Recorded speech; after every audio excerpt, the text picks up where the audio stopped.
Hello, it's Simone, your favorite neighborhood nerd, and for today's video I thought I'd try something new. I'm showing my face. Here I am, and I'm outside taking my dog for a walk so that I can film in a minute or two. No, actually probably more like an hour to 1.5, talking about this little teeny tiny horse back here. And I just wanted to say that I love it here. What I especially love about fall and winter here where I am right now is that even though it's fall and it's winter and there's really bad weather days with gray skies and rain and snow and all that stuff, there's always days that are like this, blue skies. And I learned that I can like and love winter and fall when they're like this. I just wanted to share the beauty with you. Isn't it amazing? Yesterday, okay, if we go this way, no. Yeah, you can see it right behind me in the thing. Yesterday there was the bomb cyclone came in and there was a lot of snow in the mountains, but not here. It's really cold and very windy. And we had some like occasional snowflakes. But yeah, I'm going because this dog down there doesn't like me standing here. Alrighty, let's go. Max, are you ready? Yeah, you ready to go? Let's go, come on.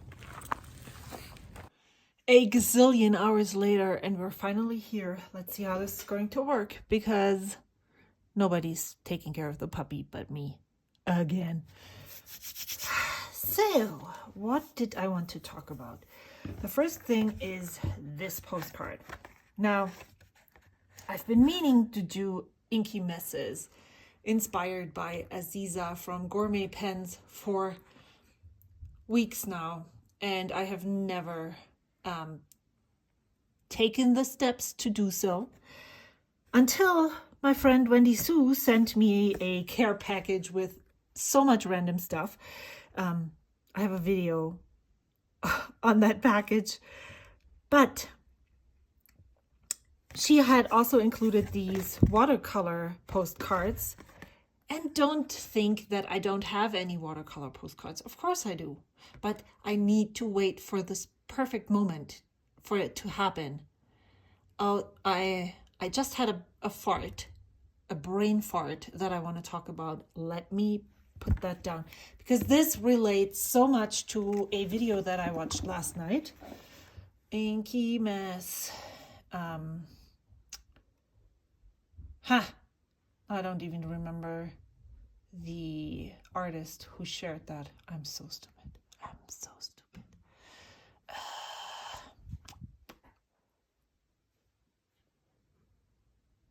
I'm gonna look it up. Give me a second. There we go. I found it. The video is called So I'm Having an Art Crisis Again by Cheyenne Barton, and I will link it in this description box down below. I heard myself talk. Now, I'm not assuming to be such a great an artist and as far along in my art journey as Cheyenne, but so many things that she talked about rang true. There is no middle knob. It's either 100% or 0. All those things. And she also talked about not trying or not being able to do things because it's not the perfect time just yet. And that is what I'm trying to consciously work against. And so I was listening to an audiobook this past week, and this was laying around. I hadn't put it away just yet. And my fountain pens are easily accessible. And so I thought, you know what? I could just try and see how this works. And so I started an Inky mess, and this is what came of it. And I don't really care what it looks like, to be honest. I'm just so proud of myself for doing it. And so thank you so much, Wendy Sue, for sending along this postcard. as well as the other tool that I used, which was this. You don't need to have this to be able to do this, but it was just so much fun to work with this one. So,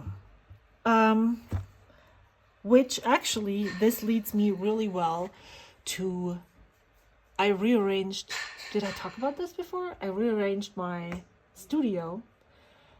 So I have my shelf right next to my desk here. I can take a photo of the messiness and show you. I think that's going to be helpful with keeping my desk clean. I'm laughing because obviously it's not clean at all.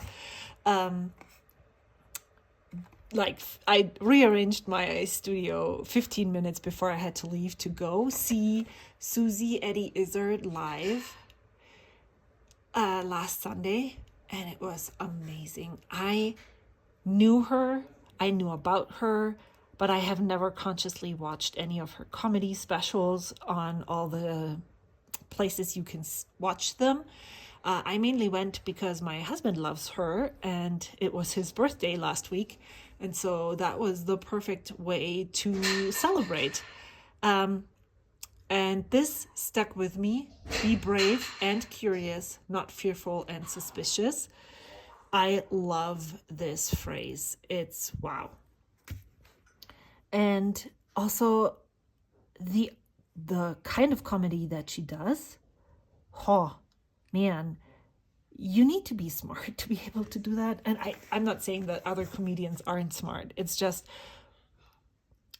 it was so good. I was so impressed. So good. I had so much fun. Now, so I did this while I was listening to an audiobook. And ever since I started my catch-up challenge in my weekly journal, the 10-minute challenge, there's 2 videos on YouTube right now, possibly 3. I filmed the voiceover or recorded the voiceover earlier this week, but I'm not sure when I'll publish it. But ever since I put that 10-minute challenge into place, I have not been able to keep up with my journal in regular life. I don't really know what switch I turned in order to just not do any journaling at all. I think it has to do with that 10-minute challenge, but I'm not really sure how it connects, because as I'm speaking to you, I feel like I am sane enough to understand that one is not the other. But clearly, this is empty. This is this week. This is empty. This is last week. I put this down, and I put that little leaf sticker from Brandy Kincaid's Extravagant Hope mailer that arrived this Monday right here, because I felt like they would work really well together. I'm not extremely happy about the way this special parallel nib works. I got this for my birthday, and I thought maybe I could film the most disappointing pen purchases in 2024, as one of them was definitely this one. I received this for my birthday, so I'm talking about this nib. This pen is awesome, but I received this specially ground Pilot Parallel Radius for my birthday, and it was extremely scratchy. It did not write well out of the box at all. I put it to some micro mesh, and then it worked better, but I'm still struggling quite a bit to get a good angle to be able to have legible writing. I actually enjoy using the just regular parallel nib more than this one, and as far as I can tell from the reports that I have heard from friends, it should kind of be the other way around. This should be harder to use than this one.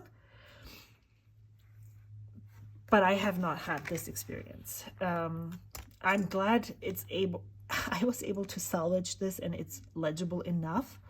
I love how the gold shimmer here is kind of like picking up on the leafy vibes of colors in this leaf.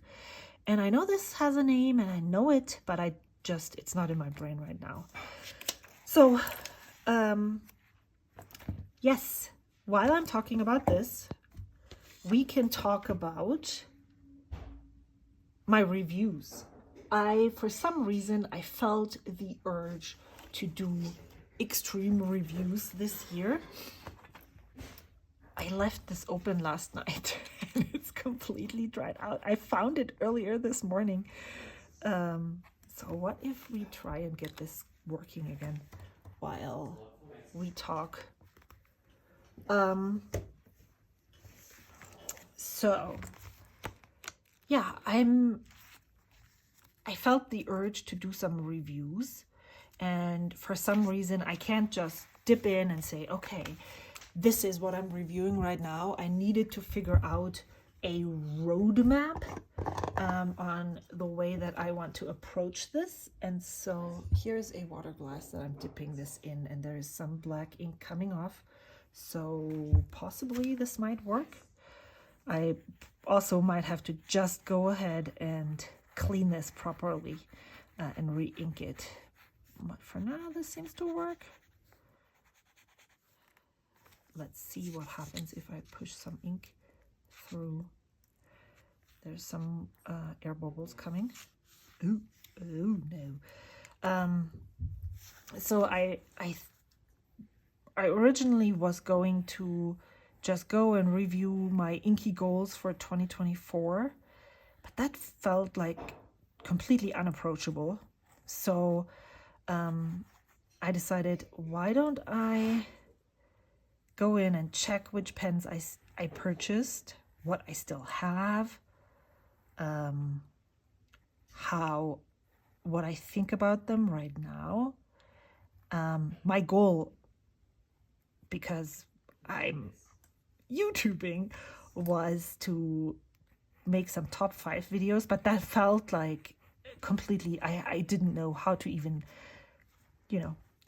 touch those topics. My idea would be to have top 5 inks of 2024, top 5 pens of 2024, top 5 pens of all times. What else? I had some other ideas, but I don't know where I actually even wrote them down. That's smart, super smart.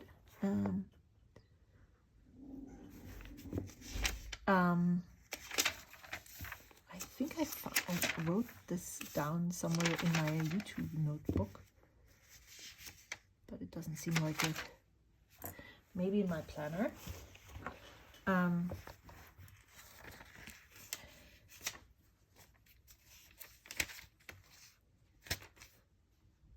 2024 pen goals evaluation, 2024 pen collection, all of my sparkly fountain pens is a good video I want to do.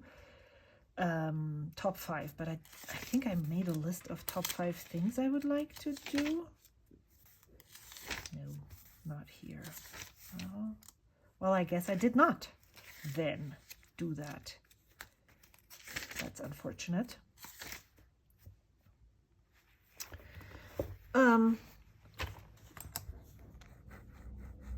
Top 5 books of 2024 is one that I would like to do.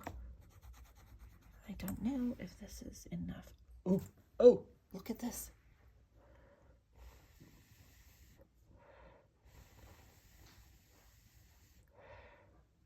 Look at how the black ink drops down here.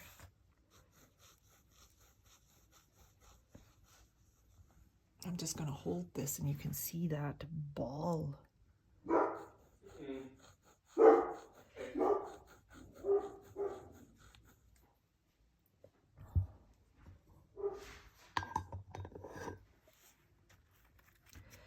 I think this works now. So that's what I'm working on, and I'm actually having a lot of fun. I'm not going to do a top 5 nibs of 2024 because I'm not having a good relationship with my nibs right now. I really like them just round and plain, and I'm having a hard time getting into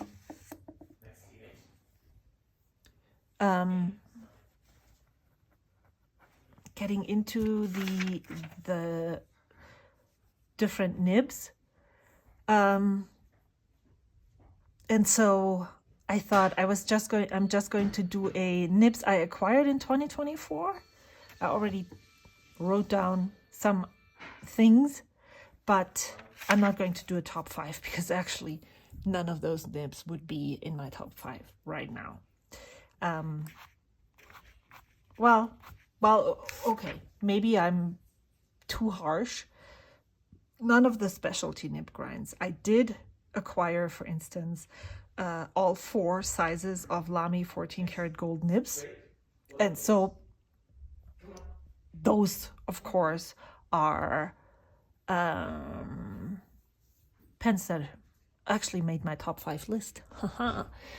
But not the specialty nib grinds. And I might sound a little bit weird because I'm distracted by what's going on in the background.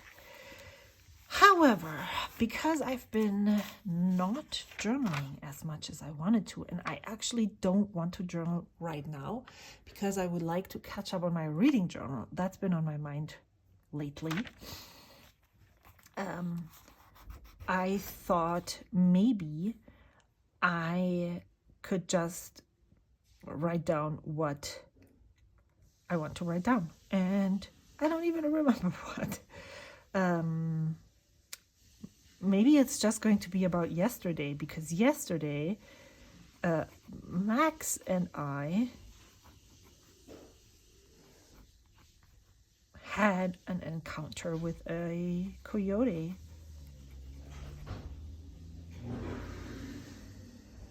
A coyote encounter.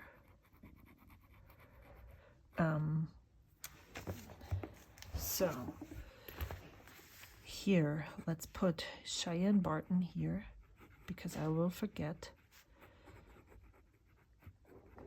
And then I can show you Max, well, not Max, coyote.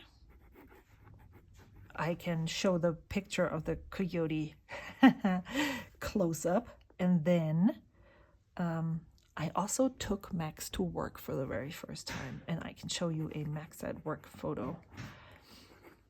He did so much better than I thought he would do. This was a trial run.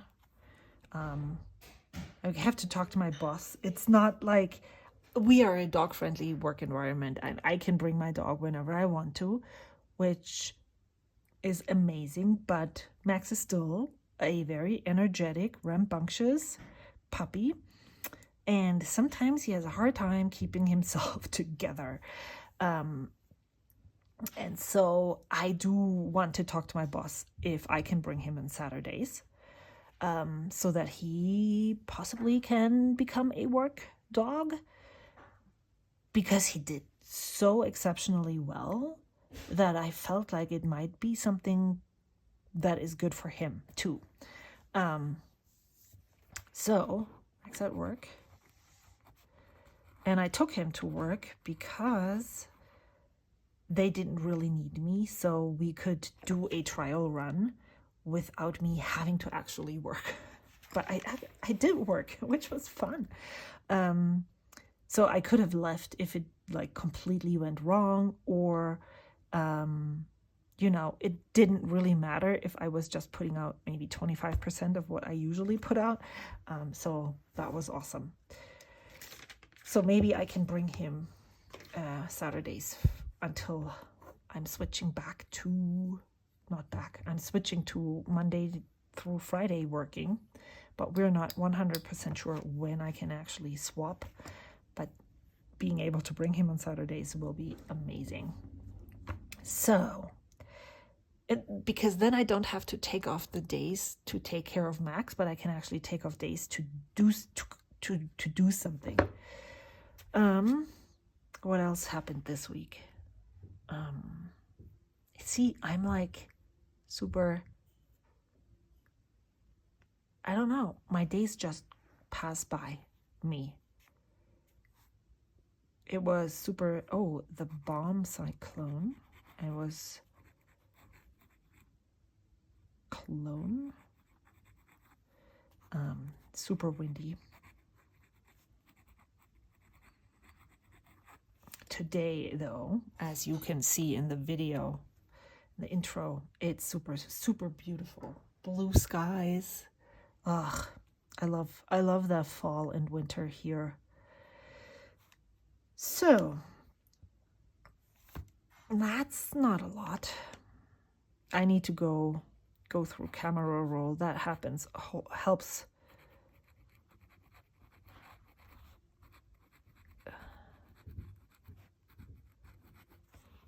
Often, if I don't know what I did, helps. I could do the art postcard.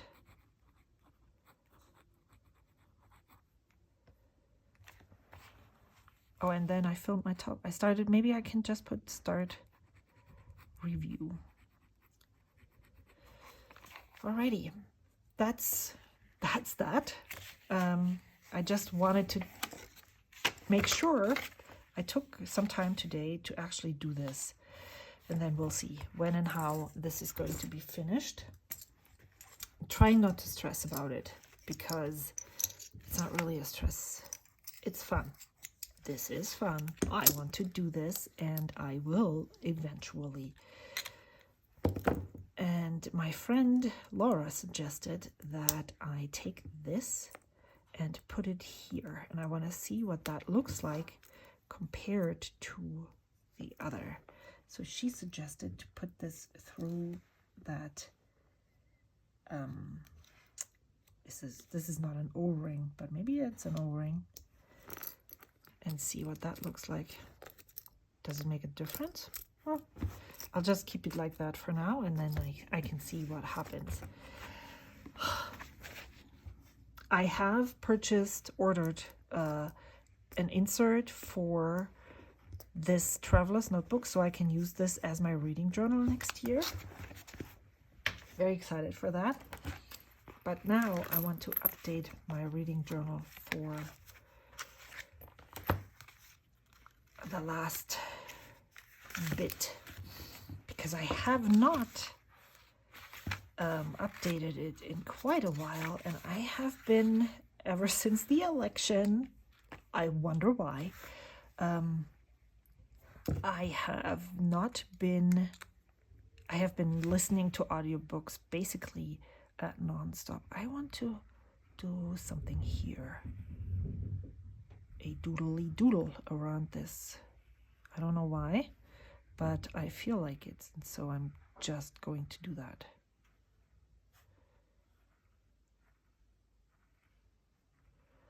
And if I mess it up, and if it doesn't look good anymore, that's okay. I feel like it flows nicely now.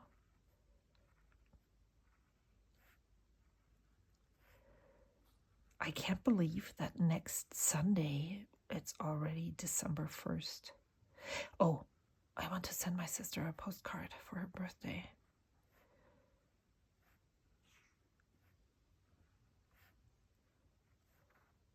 Yeah, I think I like this.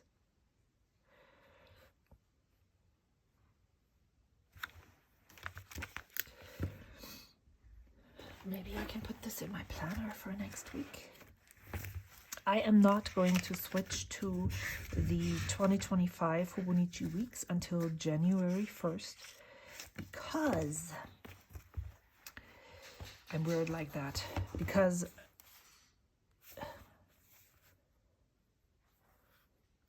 to do send postcard to you. and my other sister, because one has a December 1st birthday, so that is not going to make it in time. One has a December 6th birthday. There's more things that I need to do. What was I talking about? I don't remember. Do you? So, maybe I can just close this because, and I have no idea if and how I want to set up my reading journal for 2025. Maybe I'm just going to switch into a bigger format, but keep everything the same, because I have the fear that if I'm going to mess with it too much, it's going to just not work out for me. And just keep expectations extremely low. What I mean by that is timelines. I think holds loans is completely okay. So, what was the last one? So because I want to keep expectations really low, because for instance, right now, I just want to log the book. And if I feel like I need to write more, then that's good too, but I don't have to do that. I think that's what I want to say. Because if I put a tracker, when do I read what book, how long does it take, all those things that are in theory are extremely fun, and I know that people love doing that. I think the more expectation I have towards myself regarding my reading, I will just then completely fall off documenting anything. That's not exactly what I want to do. I would love to just write down the titles that I read so that I can remember by maybe a word or more how I feel about a book, and that I can recall with the tiny bit that I have written down what I liked about it and how much I liked about it. That's one of those things that I want to do this year, is go through all of the books that I read and then find out which top 5 books there were, because I have read quite a few. I'm on number 57. I did not count the DNRs in the beginning. DNFs, not DNR. And yeah, so it's actually more, but some just didn't work and I did not count them in the total. So I actually do not have a really good overview on when I read what book. I just remember when I borrowed the books. And so I'm just going in order of how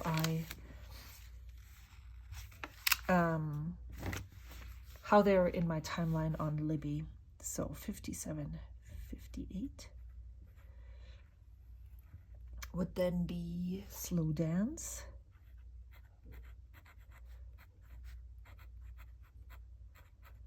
By Rainbow Rowell. And this book is the newest book by Rainbow Rowell, and I loved it. Now, I have heard very mixed reviews about this book. There's a lot of people who did not enjoy listening to this. It is very a romance novel. Maybe not. Maybe it's called something else. I don't know. But at the heart of it, there is a love story. Let's put it as a love story. And I don't even remember the names. This is how quickly I read and how quickly I forget. But they meet at the wedding of one of their school friends. They haven't met in a long time. She was in love with him during high school. He was in love with her during high school, but they were never a couple. And if I'm not mistaken, I would assume that she is definitely on the neurodiverse spectrum. Is that what you call it?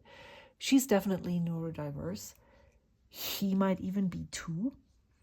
And yeah, she's overthinking everything.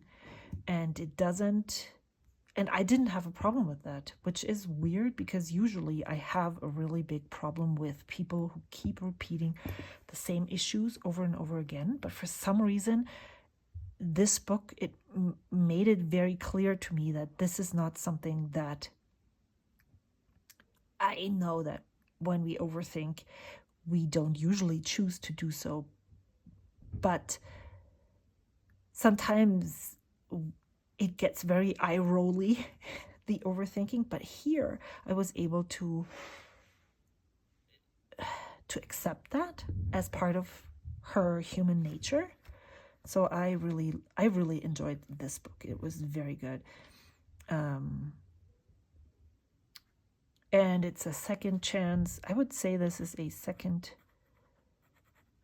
chance. They are younger than me, of course, but they're definitely more mature. Second chance love story. She has kids and a failed marriage, lives with her mother right now. So it's messy.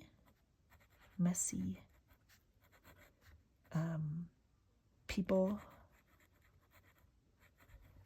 in the beginning of middle age.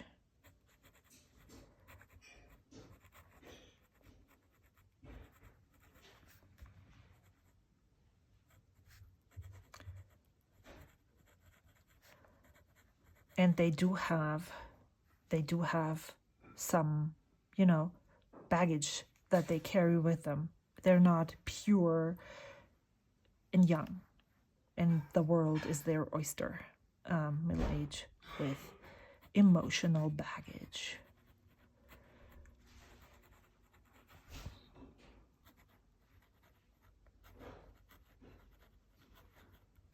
I really enjoyed this. Okay, so that was the first one. That took way too much time. Then, completely different, but also still super fun, 59 was Happy Medium. And please don't ask me why I'm only using black fountain pen in this journal. I don't know. Maybe I'm going to change that in the next one, but again, I'm afraid I'm already changing the size, so I don't want to jinx it by changing too many things. Sarah Adler. I read Mrs. Nash's Ashes just recently, and I just looked at her backlist, but it wasn't her backlist. This is the next, I think this is the second novel that she published. This was her first one. This is her sophomore novel. Of course, I did it on audio. And this was so much fun. It's so far-fetched. And if you look at the title correctly, then you would know what it's about. It's about a medium who actually encounters a real ghost when she's trying to save somebody's sheep farm. And of course, the sheep farm owner is a young, beautiful guy who is super lovable, and it's hilarious and funny. And I'm not normally one for these kinds of ghost stories, but for some reason she did this so well that I did not mind the ghost at all. Hilarious and funny romance with a real ghost. the ghost is not in the part of the romance. He is a side main character that is not part of the love story. Romance with a real ghost, and it's done really well.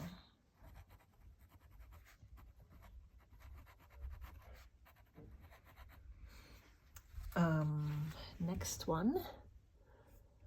I did not even start. I've been intrigued by poetry as well as short stories recently, but I haven't been able to actually follow through with reading them. I borrowed the Best American Short Stories on Kindle from 2023, but I didn't get to read any of them. There are several that my library has, and when I'm ready, I can just go and borrow them there. They have both the paper versions as well as the Kindle version, which I really like. And so I could check that out. But I actually currently have a paper book that I'm reading as well as a Kindle book. Well, I'm not currently reading the Kindle book. And I'm listening to an audiobook, so I have 3 books on the go. 2 of which I'm actually actively reading. Now, if I had... See, there's something that I'm thinking about that I'm not really sure how I want to approach this.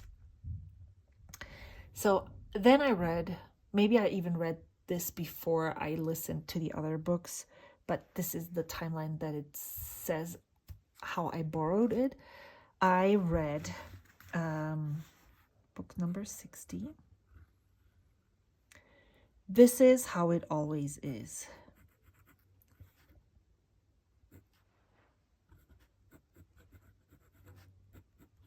And I feel like I already wrote this down. Let me check. Maybe I did. Nope. No, I didn't. I think maybe I included it actually in my weekly journal by Laurie Frankel.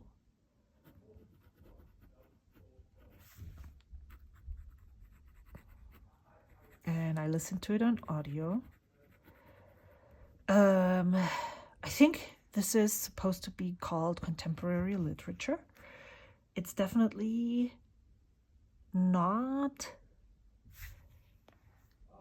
as fluffy as the other ones. And I had a lot of thoughts about this book, but I didn't write them down because I wanted the numbering to be the same.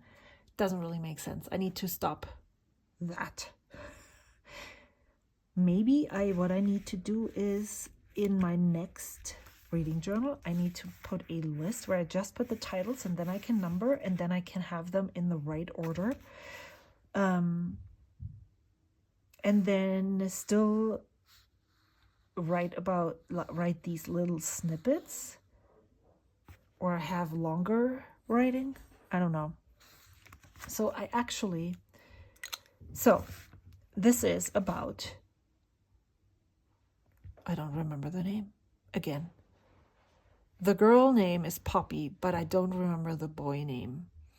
This is about Poppy, who is 5 years old when she decides that she wants to be a girl. She was a boy before, and her parents are open, but also don't know how to navigate this situation with a child that is 5.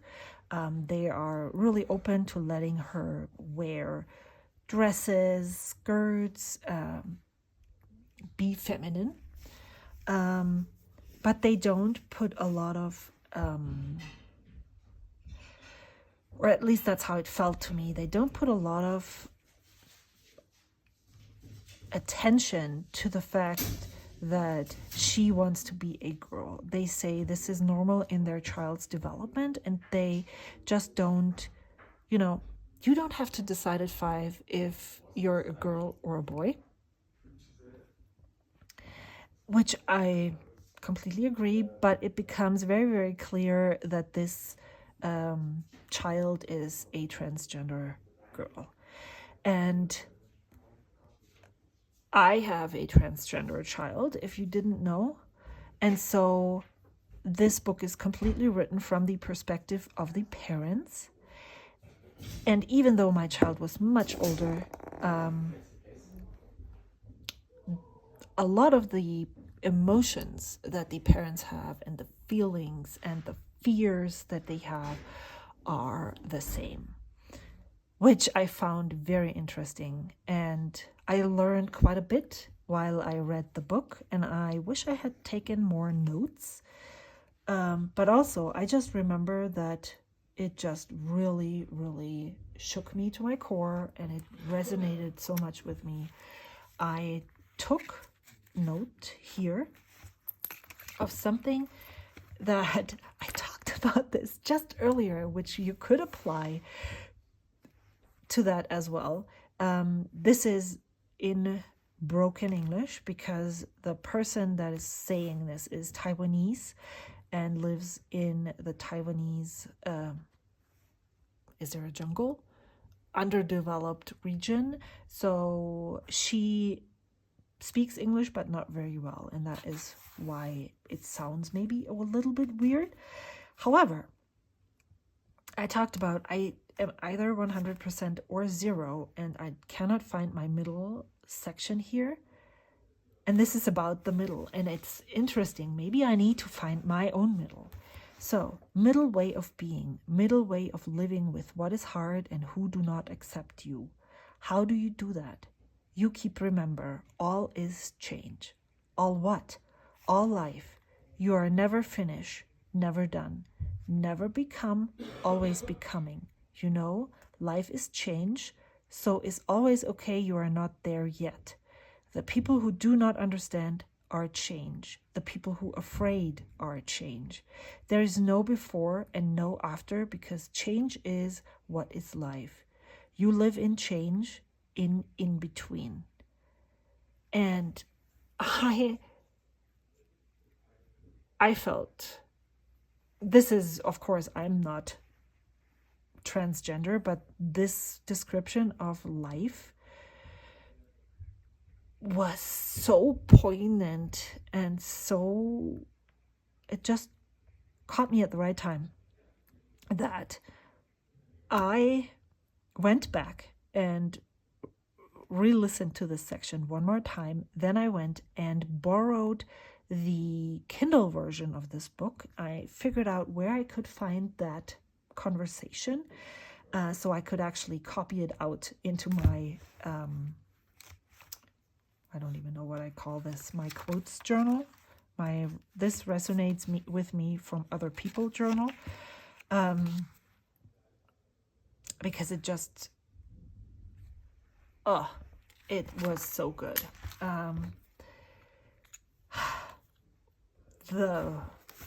The literary writing, I was sometimes a little bit underwhelmed. Not by the story, but I think what she does is, I can't even tell you the right, correct word for the, there's alliteration, metaphor, all those things.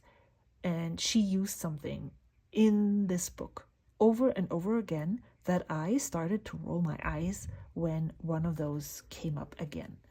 And as you can hear, I never studied English. I didn't enjoy, literature, talking about literature in, where I went to school, it was German class, but what you would do in English class. So I'm not the best person to talk about this, but if I noticed it, then she overused that specific tool of writing. I don't even know the word for the I don't remember it in German, so I could look it up in English. So story of Poppy, a transgender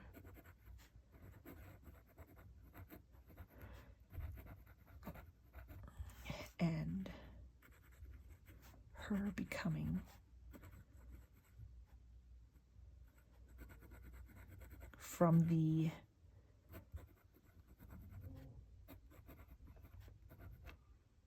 view of the parents, mostly, I believe. I remember there is also, well, it's an all-encompassing narrator. You were able to, of course, view the feelings of Poppy. You got told all of those feelings, which you wouldn't if you were only been told this from the perspective of the parents. But it was like the parents were, besides Poppy and the rest of the family, the parents were in the center of this book. I saw myself in many emotions and felt seen as a parent of a transgender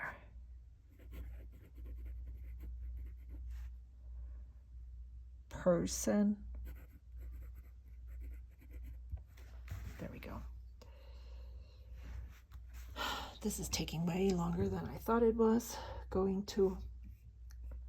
Yeah, I'm all over the place because also 61. The Friend Zone.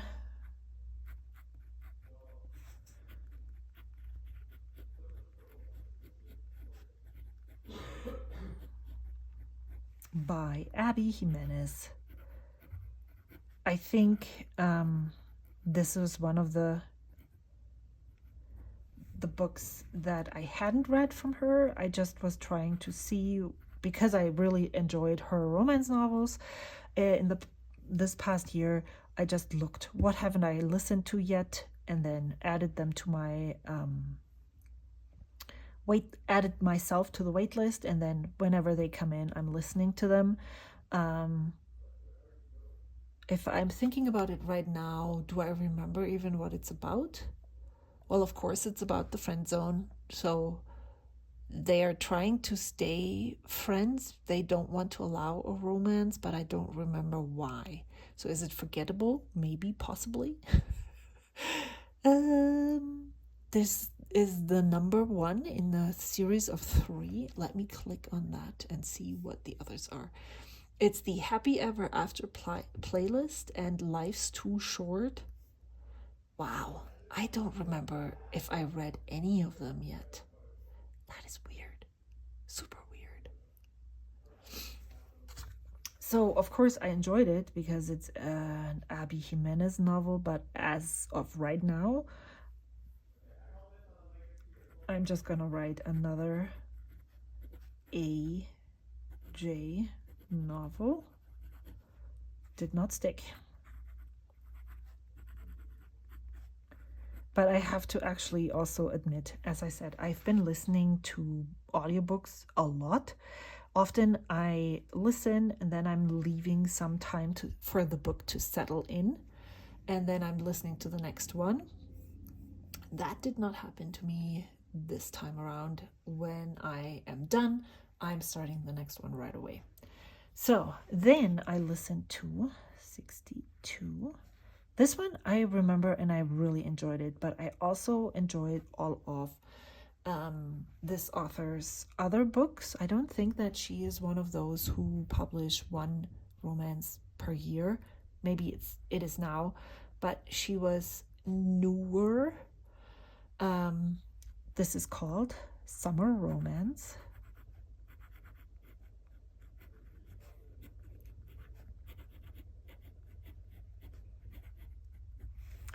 And it's by Annabelle Monaghan. It's spelled completely different.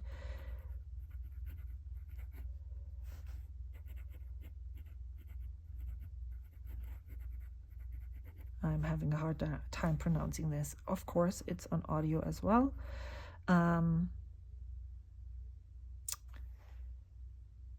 it's another one of those romance novels where there is a little bit of baggage, but it's light.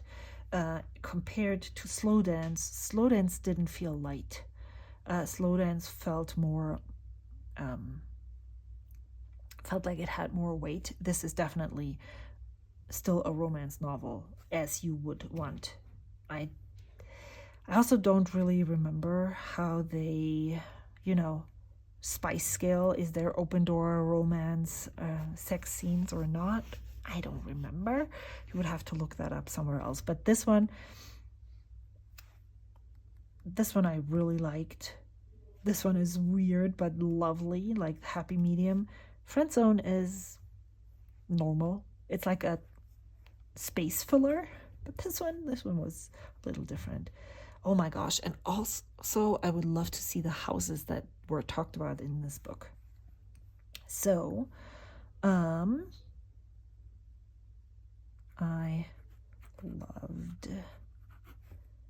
the book. Too many books in too short of a time that I read and did not write about the houses. I would love to go walk through.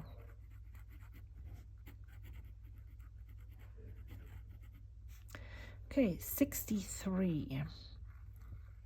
This one is called Margot's Got Money Trouble,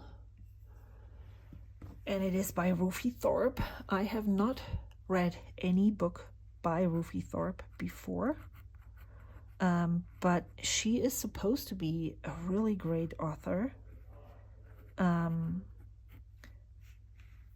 Also not one of those romance authors, which I don't want to say that they don't do any good work. But it's a different genre. Just that's how it is. Rufi Thorpe. And again, I heard about this book on several podcasts, as every other book that is on here I have heard on the podcast that I frequently listen to. And I think they said that this is one of their least favorites of Rufi Thorpe. And because I had never read any book by Rufi Thorpe, I really enjoyed this one. Is about a young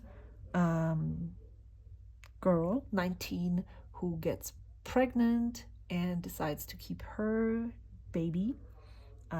She needs to navigate life with a newly born, and she needs money, as you can hear from the title, and so she decides to start an OnlyFans account.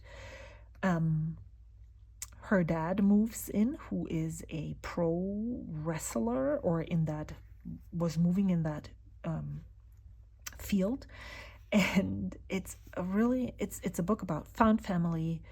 Even though her father is her actual birth father, she did not have a relationship with him prior to him moving into her apartment, and how socially accepted making money on OnlyFans might be.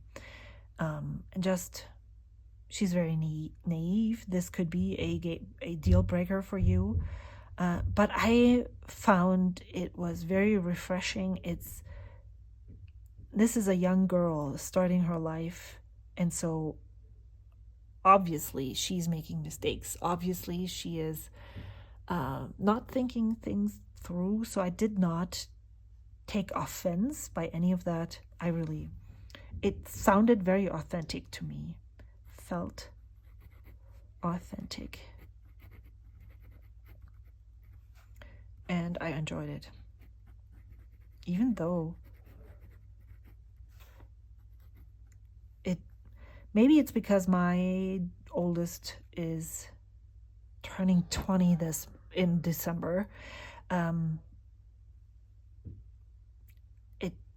It felt like something that she would be able to experience and didn't feel too far away from reality, actually. I enjoyed it. And maybe that's what I enjoyed about it, that I was able to get a glimpse into lives of young people at that age. I'm not going to write much more because as I said before, wow. Oh, I was going to say, I'm caught up, but I am not, because then I skipped all of the books that I had because I heard about book number 64. Wow. I'm just going to start right here. And it is called Thank You for Listening.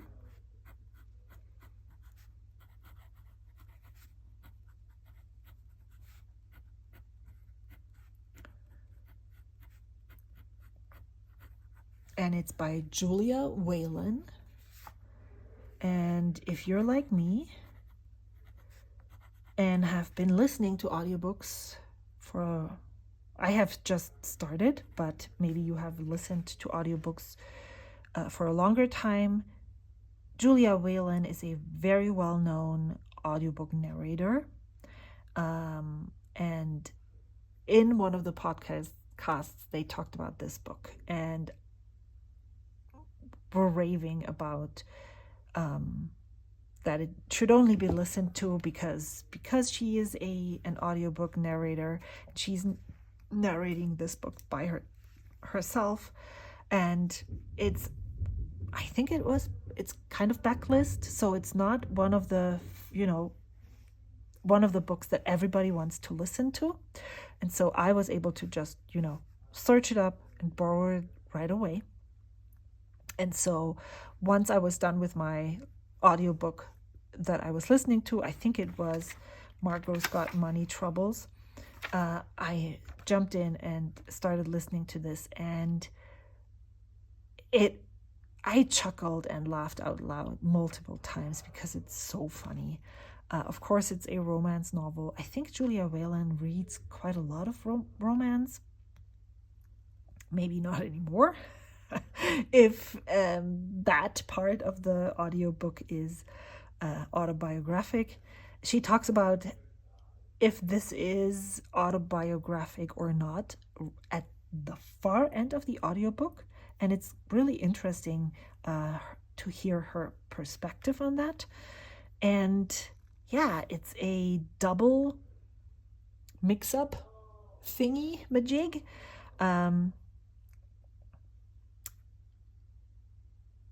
It's fun. It's just, if you are looking for something light, but also still, there are some parts in there that are not as light, but still solved neatly, I think. So that it's a really fun listening experience from the start, and it's really, really good, well-told story. It's Swanee Chester is an audiobook narrator, and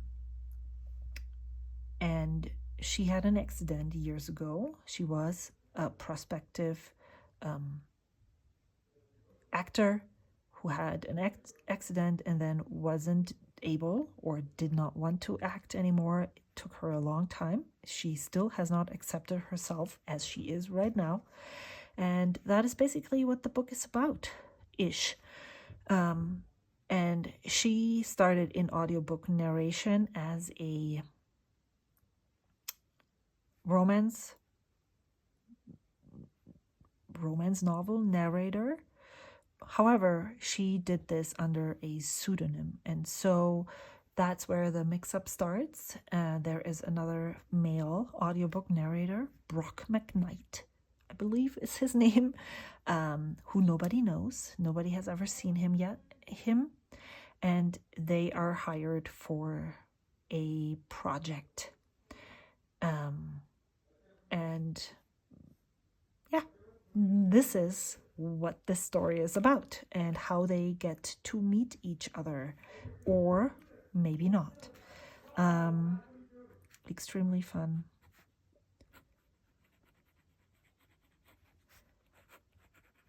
But not, I don't know how to say that.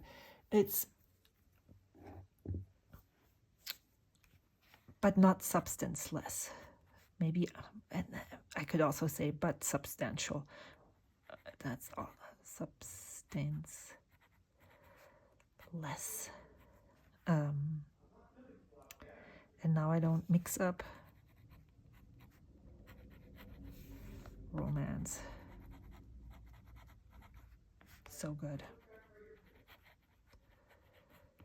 All right, and that was it. Oh, audio.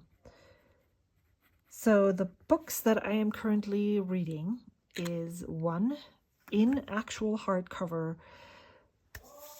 Let me grab it. Jennifer Lynn Barnes, Games Untold. This is part of the Inheritance Games collection. There is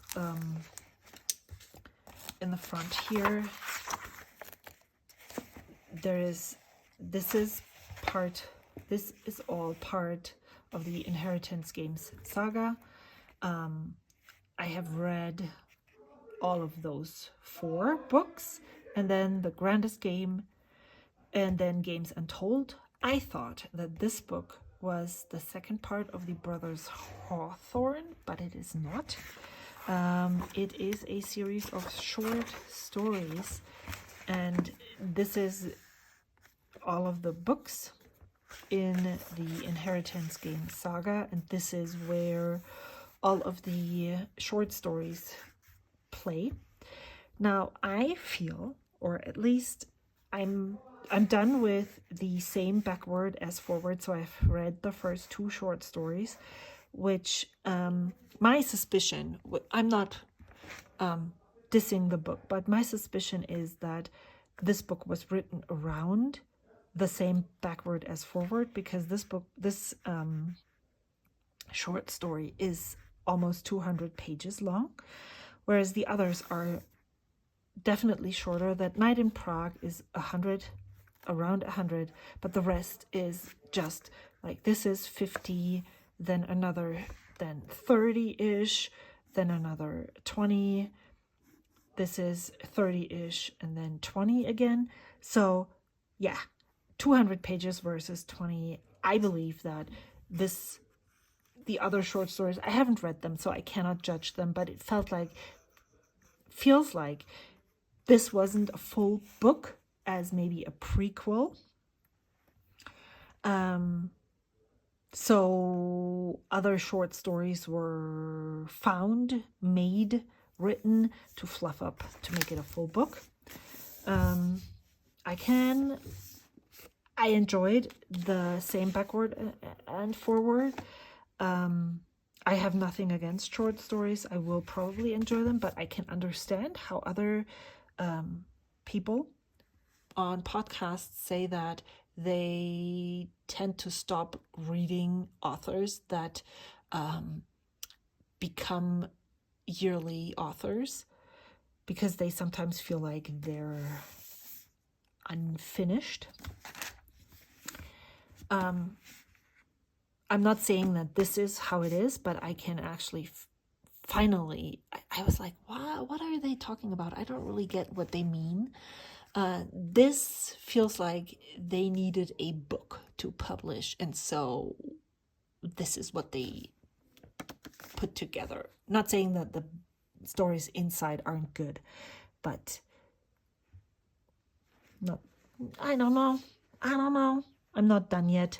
And then on audio, I'm listening to Witch of Wilds Things by Raquel Vasquez Gilliland, and it's interesting. It's another one of those magical realism books that I really enjoy. It's 9 hours long. I'm still in the first, maybe third of the book, and so far it's really developing, how it's developed, how the characters are developed is very interesting. It's not an easy book to read, or not an easy story that is told, but I'm really curious how it's going to pan out. Okay, now that I am done with this, I'm caught up. I can, maybe after I'm done with all the Inky stuff, I can also dig into the books that I have read in 2024. Probably maybe, depending on how I'm feeling about this. I'm maybe highlighting some of the books that stood out to me. And then after I'm done with that, I'm going to film a top 5. I feel like I need to, in order to be able to find a top 5, I need to refresh my memory. So if that's something that you're interested in having as a video before I'm going to go into the top 5, let me know. I can film my thought process, but also I don't really have to. Thank you so much for watching and spending some Sunday quality time with me, or whenever you're watching this. I really appreciate you. I love talking, as you can clearly hear and see by the length of this video. Thanks so much. I will see you again soon. Until then, bye.